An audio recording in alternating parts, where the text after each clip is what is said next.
Halo guys, balik lagi dengan Efek Anime. Kemarin kita telah membahas chapter 1067, di mana isi bab tersebut menguak hal yang sangat penting. Tepatnya robot besar yang ada di Egghead ternyata berasal dari 900 tahun yang lalu. Robot ini adalah bagian dari kerajaan kuno yang telah hilang entah kemana. Di situ juga terungkap secara jelas bahwasannya 200 tahun yang lalu, robot ini secara tak terduga berada di Marijoa dan mengamuk di sana. Akibat masalah tersebut membuat suatu dugaan baru lagi, dan di pihak siapa sebenarnya robot besar ini. Jika kita melihat secara sekilas dari apa yang dikatakan oleh Vegapunk, maka sudah jelas ya kalau robot ini tidak berpihak kepada pemerintahan dunia. Dan sudah pasti robot ini sedang melakukan misi yang sangat penting.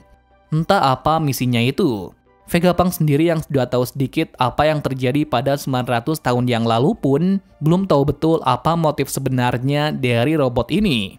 Mereka juga belum mengerti siapa dan alasan dibuatnya senjata seperti monster ini. Dan yang paling menariknya lagi, saat mengamuk di Marijoa, robot besar ini diduga tidak menerima kerusakan apapun. Padahal sudah jelas di sana ada banyak sekali orang yang sangat kuat. Lantas entah bagaimana caranya pemerintah dunia bisa membekuk robot besar ini sendirian. Lalu setelah kemenangannya, pemerintah meminta para ilmuwan untuk menghancurkan robot ini. Dengan alasan kalau robot ini bangkit lagi pasti akan ada masalah besar nantinya. Mendengar hal itu, para ilmuwan malah melakukan hal yang sebaliknya. Alasannya dikarenakan robot ini memiliki teknologi canggih yang belum mereka jumpai. Lalu agar pemerintah dunia tidak mengetahui kalau robot ini belum hancur, mereka menyimpannya di sebuah pulau. Tak lain pulau ini adalah Egghead sejak 200 tahun yang lalu. Jadi sebelum Vegapunk menempati pulau ini, memang dari dulu tempat ini adalah pulau para ilmuwan hebat. Nah, agar informasi mengenai robot ini tidak hilang dari sejarah, para ilmuwan pun memutuskan untuk menurunkan ke generasi selanjutnya. Dengan begitu, maka suatu saat nanti para penerusnya bisa membangkitkan robot ini kembali, mengingat robot ini bukan berasal dari zaman ini. Lalu sampai akhirnya informasi mengenai robot ini sampai kepada orang yang sangat tepat, yaitu Dr. Vegapunk. Seperti yang kalian tahu, Vegapunk sudah memiliki informasi penting dari peninggalan Ohara, yang mana dia memiliki kemungkinan besar untuk membangkitkan robot besar ini kembali. Akan tetapi setelah banyak penelitian yang sangat panjang, beberapa penelitian itu tetap tidak bisa membangkitkan robot ini kembali. Walaupun begitu, Vegapunk tak tinggal diam. Malah secara mengejutkan, dia bisa menduplikasi struktur dari robot tersebut, yang sekarang menghasilkan Vega Force One, di mana Vega Force ini terbentuk dari penelitian panjang dari robot tersebut. Meski mereka sudah bisa menduplikasi robot kuno tersebut, akan tetapi mereka masih memiliki masalah besar, yakni tenaga Vega Force masih jauh dari robot kuno. Sampai saat ini pun Vegapunk masih berpikir tenaga apa yang pantas untuk menghidupkan robot kuno ini, dan apa sebenarnya energi tersebut. Kita flashback terlebih dahulu dari perkataan Lilith dari chapter 1064. Di situ kita dijelaskan bahwasanya sumber utama energi di Egghead ini adalah api. Akan tetapi tidak terlalu banyak di situ. Jadi mereka tidak bisa memaksimalkan energi yang ada. Bahkan saat ini Lilith masih mencari energi alternatif lain selain api. Dan energi api ini tidak bisa digunakan dalam robot kuno tersebut. Lantas bahan apa yang digunakan di masa lalu? Yap, tepat sekali yang digunakan pada kerajaan kuno adalah listrik. Kenapa listrik? Jawabannya pada story Enel yang berpetualang di bulan.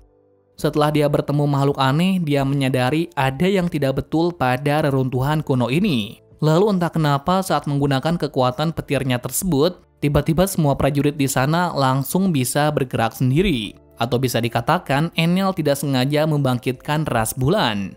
Nah, apakah ada hubungannya dengan robot kuno? Jelas saja ada hubungannya. Dikarenakan di reruntuhan tersebut masih tersimpan misteri yang belum terungkap. Dan untuk mengungkap hal itu, mereka diharuskan membaca dan memahami apa maksud dari gambar kuno itu. Biasanya gambar-gambar seperti itu telah diturunkan secara turun-temurun ke generasi selanjutnya. Dengan tujuan agar semua orang di masa depan bisa tahu apa di masa dulu dan bisa mengembangkan peradaban yang ada. Nah, jika ras aneh di bulan tersebut dibangkitkan dengan menggunakan listrik dari Enel, maka sudah jelas kalau energi mereka berasal dari listrik. Lalu apakah mungkin robot kuno yang ada di Vegapunk harus dialiri energi listrik dahulu? Yap, seharusnya listrik adalah sumber daya yang paling bermanfaat di bumi. Seperti yang kita tahu, dengan listrik manusia bisa menciptakan lebih banyak pengetahuan melewati energi tersebut. Dan apakah mungkin Oda akan membuat hal yang sama dengan di dunia nyata? Bisa jadi iya, mengingat sumber utama dari robot adalah energi listrik terutama anime, yang mana acuannya adalah anime Gundam dari Jepang. Dan mungkin saja Oda membuat skenario semacam ini. Lalu jika memang benar seperti itu, siapakah orang yang memiliki kekuatan listrik selain Enel?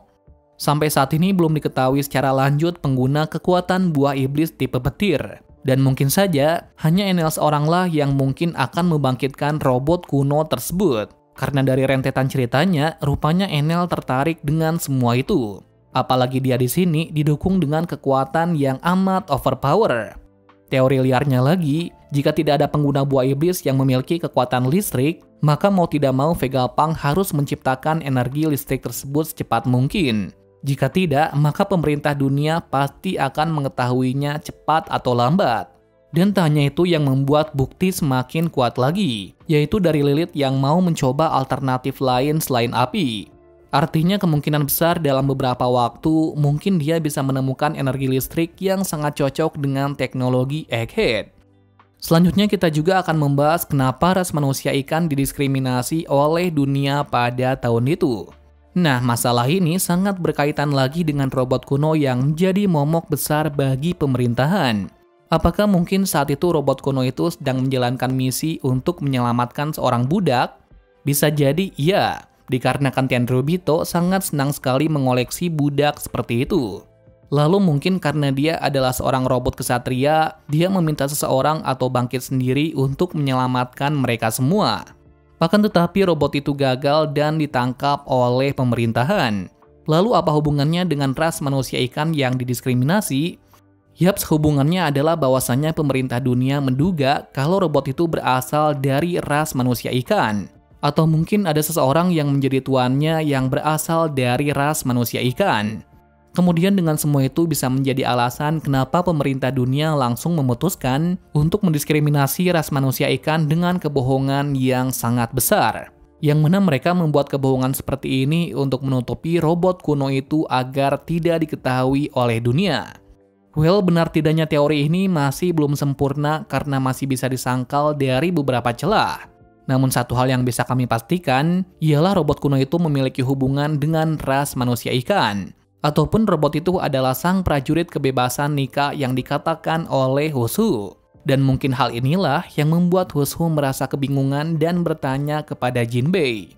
Ya, kita nantikan saja informasi selanjutnya, karena masih banyak perdebatan untuk membahas robot kuno misterius itu. Kemudian kita bahas panel terakhir chapter kemarin. Seperti yang kalian tahu bahwasannya CP0 telah tiba di Egghead. Lalu kabar buruknya lagi, mereka mengetahui kalau Bonnie berada di pulau ini. Hal ini akan menjadi masalah besar buat Bonnie karena dia juga berada pada insiden Marijoa kemarin. Sebab dari itulah Lucci berkata bahwa dia tidak akan membiarkan lolos kali ini. Seketika kedatangan dari CP0 di Egghead, Kuma yang sedang dalam masa perbaikan, secara tiba-tiba berontak mau ke suatu tempat. Kami beropini bahwa dia akan pergi ke pulau Egghead. Dengan alasan kalau Kuma mendapat peringatan untuk melindungi tempat itu apapun yang terjadi. Kenapa bisa begitu? Alasannya sudah pasti karena ini adalah solusi terbaik di keadaan terburuk.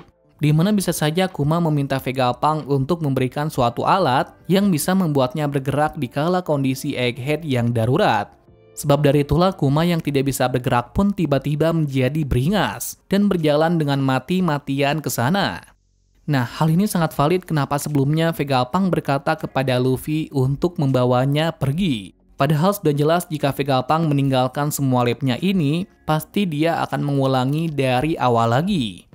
Yap, pastinya Vegapunk tidak peduli dengan hal tersebut, karena dia bisa membuatnya dari awal lagi dengan kejeniusannya. Dan tugas dari Kuma adalah menjaga Egghead dengan sepenuh nyawanya. Ya, mungkin terdengar sangat liar. Namun tetap saja biasanya tokoh Cyborg yang baik nantinya di ending cerita, dia akan mengorbankan apapun demi apa yang dilindunginya. Dan tepat sekali, Kuma pasti akan melindungi Bonnie dan pulau ini dengan kemampuannya. Jadi nantinya ada kemungkinan besar Kuma yang asli melawan Seraphimnya. Bila hal ini terjadi, maka bisa dipastikan akan sangat gokil abis.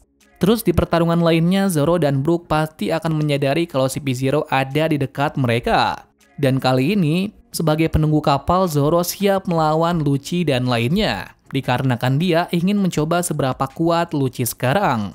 Sedangkan Brook bisa menjadi lawan dari Stacy ataupun Kaku. Well, itu saja prediksi dan teori tentang robot kuno yang sangat misterius. Mulai sekarang tampaknya cerita akan semakin menarik lagi nih. Karena sebentar lagi kita akan dikasih tahu permasalahan diskriminasi ras manusia ikan oleh dunia. Jadi kita tunggu saja informasi yang akan datang. Terima kasih sudah menonton video ini dan sampai jumpa di video selanjutnya.